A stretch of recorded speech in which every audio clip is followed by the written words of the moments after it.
Jourdain, il est d'abord né de l'adversité, c'est-à-dire qu'en Vendée, nous avons 55 millions de mètres cubes stockés dans nos barrages, dans nos captages, et nous utilisons 50 millions de mètres cubes par an, qui nous sont nécessaires pour produire l'eau potable. Donc vous voyez un delta très très faible.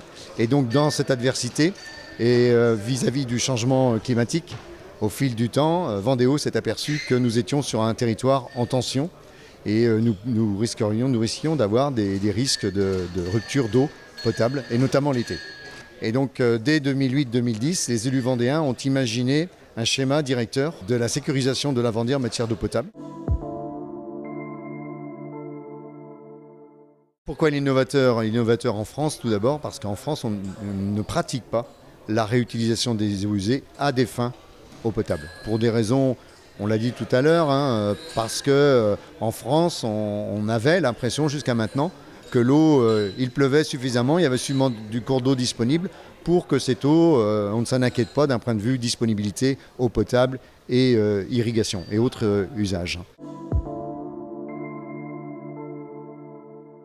La deuxième phase qui nous reste, c'est de réaliser cette canalisation sur 27 km. Ensuite, de réaliser une zone de transition végétalisée, c'est-à-dire que le rejet ne se fera pas directement dans la rivière du Jaunet, mais bien au travers d'une zone de 3 hectares, une zone végétalisée avec des méandrages, type cours d'eau, de façon à ce qu'elle arrive avec une épuration, une oxygénation due à ce méandrage avant d'arriver dans la retenue et dans la rivière.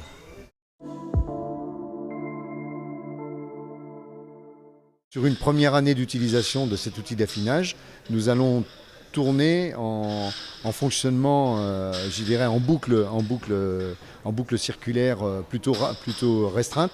C'est-à-dire que nous allons affiner l'eau et la rejeter en mer de façon à avoir un bon visuel sur la qualité de l'eau sortie d'usine d'affinage avant de commencer à la réintroduire dans le Jaunet, de façon sûre de la capacité de l'unité d'affinage à abaisser suffisamment tout ce qui est matière organique, tout ce qui est bactéries, virus, produits dégradés issus des lessives, des détergents et des produits médicamenteux.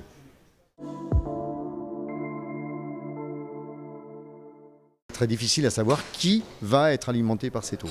Ce qu'on sait, c'est que cette eau, elle va venir sur le littoral vendéen, notamment les Sables d'Olonne, mais aussi Saint-Gilles-Croix-de-Vie.